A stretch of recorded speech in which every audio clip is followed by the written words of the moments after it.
Each week, the Bible as Literature podcast brings you in-depth discussion of the biblical text in a format short enough for your morning commute, but long enough to be substantive, posing difficult questions meant to keep you engaged. If you value this work, please consider donating as little as 25 cents per episode. That's just $1 per month. To learn more, please visit patreon.com/Bible. That's patreon.com/Bible. Thank you.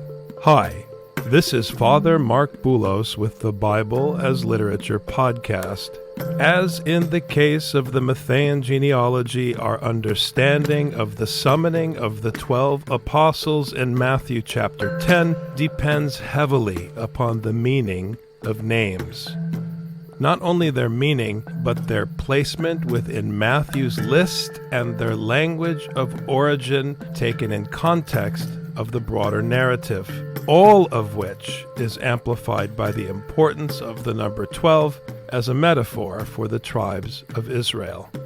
Richard and I discuss the Gospel of Matthew, chapter 10, verses 1 to 2.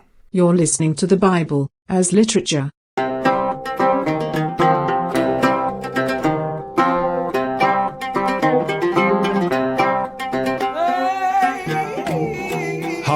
This is Father Marc Boulos. And this is Dr. Richard Benton. And you are listening to episode 278 of the Bible as Literature podcast. Richard and I were chatting this morning about the Matthean Genealogy and how this section of Matthew chapter 10 is reminiscent of that text. And it's important, as always, to remember that these aren't just names. These are names that are placed in a certain location, chosen for a certain reason.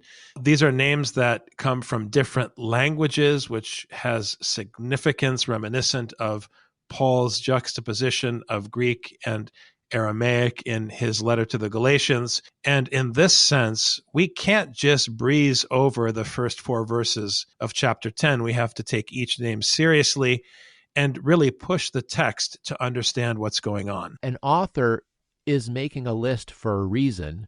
The elements are in that list for a reason, and they're in the order they're in for a reason. And you can't just gloss over it and assume that there is no reason, that it's just a bunch of stuff that Matthew was writing and then he included his laundry list and his grocery list and then kept writing. No, he put in this list for a reason. He can just say there were a bunch of kings who came before him, or there are a bunch of disciples, and then move on. Like, why would Matthew force us to use our time to read this? Now, I also want people to think about this. Matthew was written to be read aloud. It was not assumed that a person was going to be reading along and would skip over that part and then keep going. When you're reading aloud, you can't just say yada, yada, yada, and then keep going. You're not allowed. You have to read every word. These names are taking up literal time and space as one is hearing the gospel proclaimed. So I'm happy, Father, that we can spend some time to go through these names and try to flesh out why list the names, why these names, why this many names, why are the names in this order? Those are important questions if we want to understand. In the same way you and I have always talked about why is chapter 9 after chapter 8, why is chapter 8 after chapter 7, why is this name after this name, why is this name included in the list? Why is this name included twice in the list? Those are essential for understanding what Matthew is saying. When we read Matthew, the basic point that you and I are always looking at, Father, is why is the author saying what he's saying in the way that he's saying it? Jesus summoned his 12 disciples and gave them authority over unclean spirits to cast them out and to heal every kind of disease and every kind of sickness. The first thing I want to say is that this summoning in verse 1 of chapter 10 comes on the heels of verse 37 and 38, where the Lord was lamenting the shortage of workers and imploring his Father to send out workers into his harvest to teach. He was lamenting the fact that the people were shepherdless. And so now, as we pivot in verse 1 of chapter 10, he's summoning the 12 and giving them authority. In other words, giving them the authority of the instruction of his Father, which is inscribed. So now I'm giving you the tablets of the law. They hold their own authority. You now are responsible to carry this authority out to the nations, to cast out false teaching, unclean spirits, and to heal every kind of disease and every kind of sickness, meaning that through the sharing of this teaching, by reaching those who do not have a shepherd, those who are lost, those who are despairing, by reaching them with this instruction, you are creating for them the possibility of life under God's care through his instruction. And in this sense, diseases and sickness are erased by God's teaching. I mean, disease and sickness are threats to human life, and the teaching is sent to secure human life. I agree, Father. It's significant, first of all, that this does follow on the last two verses where he said to his disciples, we need workers. And then immediately he says, ke proskalesamenos, and calling them to himself. It's one word in Greek. He tells them, hey, we need people to do this work. And then you used a great word. He summoned them. And he gave them this power. So the main verb in that clause is give. He gave them this power. And what I think is fascinating about this is the sickness and disease are the things that are against human life that need to be removed so that people can understand the gospel. But even more than that, Jesus has been the one who's been amazing all the crowds by his being able to heal people and remove demons. People are all amazed by Jesus, amazed by Jesus, amazed by Jesus, and they weren't listening to what he was saying. People would come to Jesus to see the healings, and then they would ignore his teaching. Jesus is trying to place the emphasis not on himself, the person, but on the word that he's teaching. And he's going even further here because he makes it entirely not about him. He gave them the power to heal. The point is not the healing and the casting out of demons, it's the teaching. So he says, okay, fine. If they're all going to make this about me, I'm going to give this ability, this power, this exousia to my disciples, and then it can be even less about me. It's not power in the way we think of power. It's the power to do something. That's what authority is here. Now, the names of the 12 apostles are these. The first, Simon, who is called Peter, and Andrew his brother, and James, the son of Zebedee. We'll stop there for just a minute. There's a lot to talk about. The first thing that jumps out at me right away is this word protos, the first. Now, I unfortunately, and I'm sure many of our listeners have the same advantage, I have the advantage of having already read ahead in Matthew. And I know that this word, protos, is pejorative because according to Jesus in chapter 20 of the Gospel of Matthew, the first will be last and the last will be first. So to be called the first, or as it is sometimes translated in English, the chief of the apostles, is not good news for Peter. First of all, it's strange. When you have a list of people, why do you have to say the first one is the first? I know it's the first because it's the first one you said, Jesus. I understand that. So why the first? I think what you're saying is correct. It brings up this idea that he is the first, which puts extra pressure on him. You are the first. Okay, now let's see how well that goes. And we know how well it goes. But Matthew is putting this word in for a reason. If you want to say that it's the first without just having it be the first in the list, then you're trying to make a point. Another point here is, why does Matthew have to give two names to this first person? Why Simon and Peter? What's important about that? It's significant that, first of all, the first name, Simon, Shimeon, is either Hebrew or Aramaic, meaning hearing, and Peter, Petros, which is Greek, meaning rock. You have listening and stone juxtaposed here because that's one of the problems. Stone is unmoving. Stone is not something that can perceive. A heart of stone is one that doesn't think clearly, that doesn't perceive clearly, that doesn't make good decisions because it's unable to perceive. Whereas Shimeon, Simon, hearing, is the one that is able to perceive and follow the instruction that it hears. So we have a juxtaposition here of hearing and hard-headedness, hardness, stone. Right off the bat, this is the number one.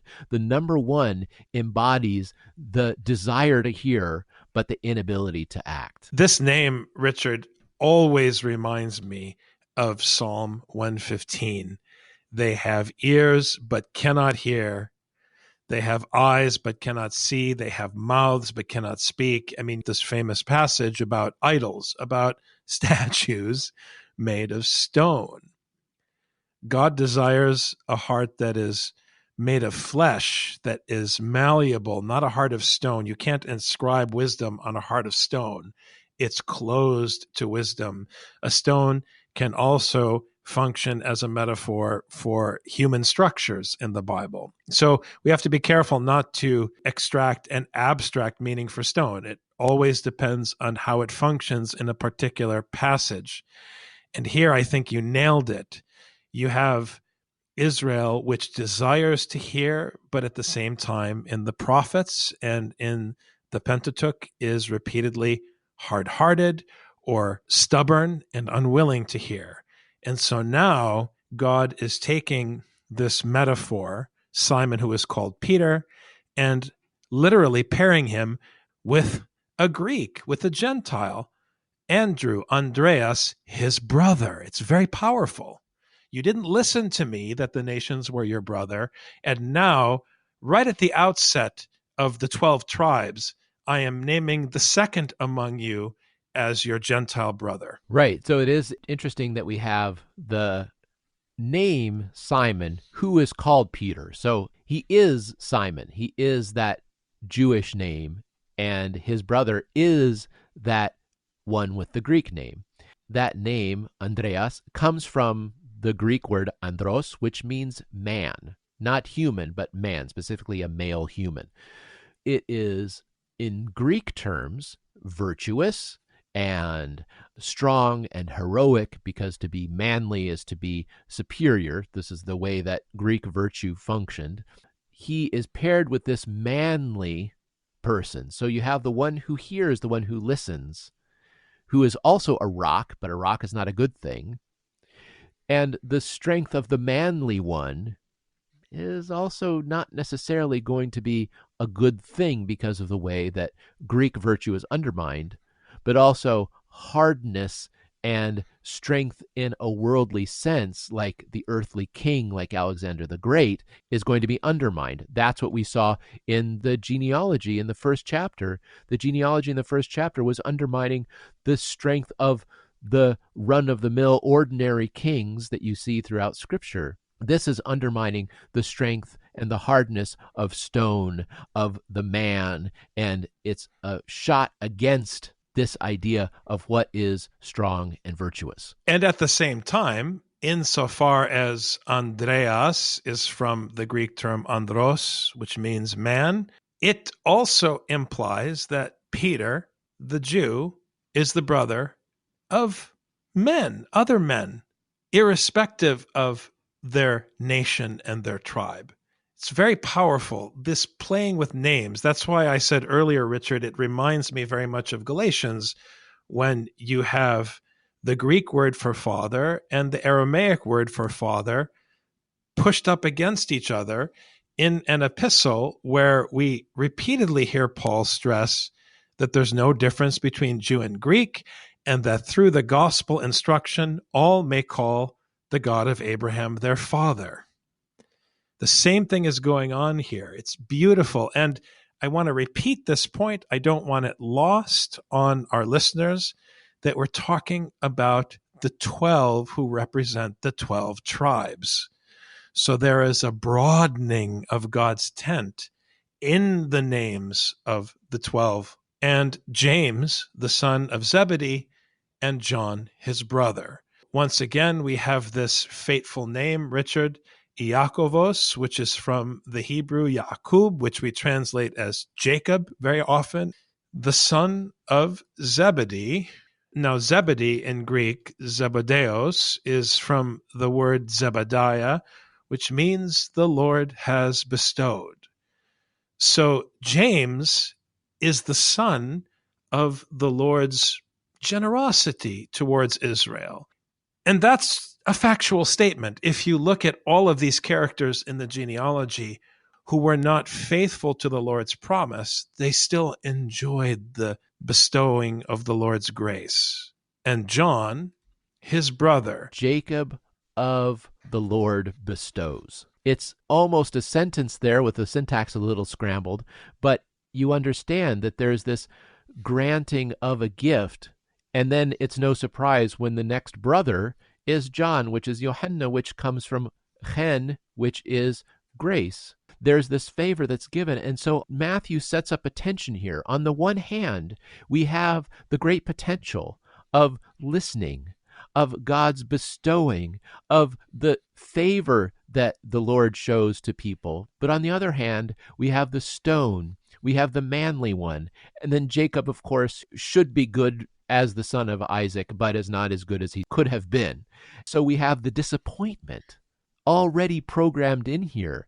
One thing that we didn't mention earlier is that up to this point, these men were called Mathited, the disciples or the students. But here's the first time when they're called I apostoli, the ones who were sent out. There's a shift that's happening here that's even bigger than we mentioned at the beginning.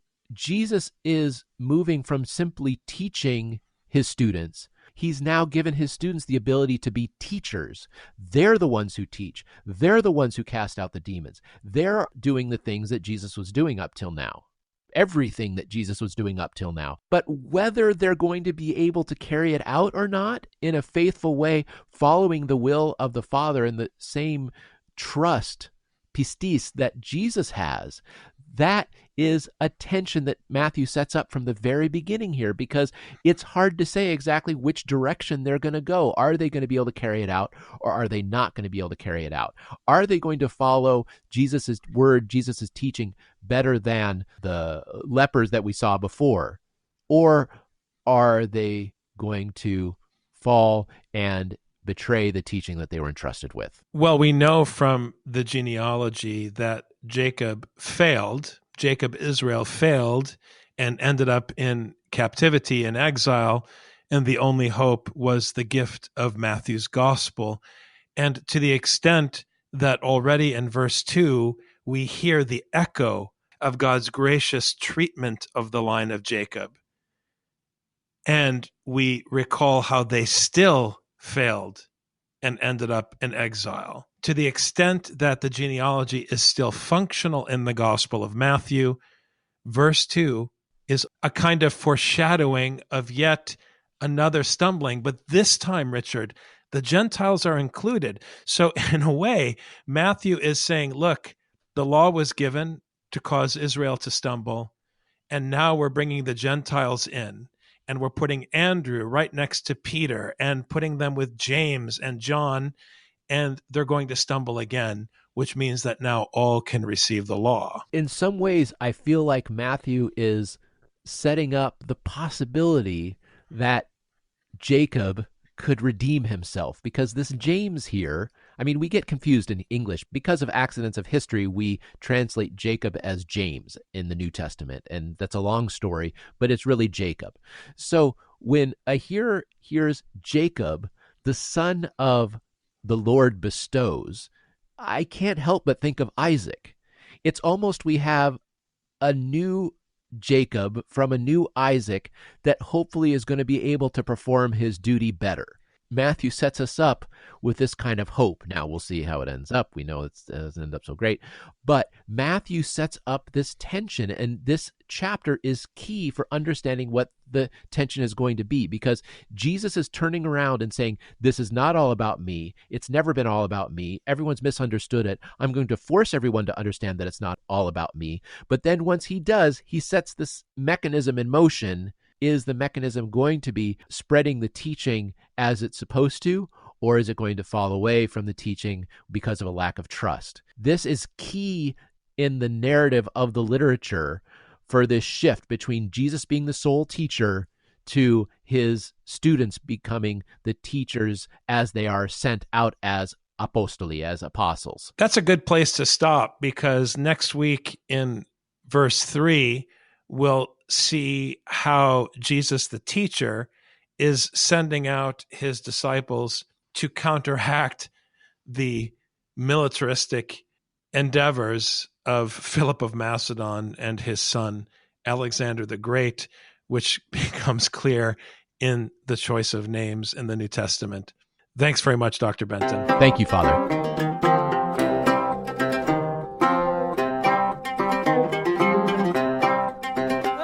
You've just heard the Bible as literature. Thanks for listening. The Bible as Literature is a production of the Ephesus School Network.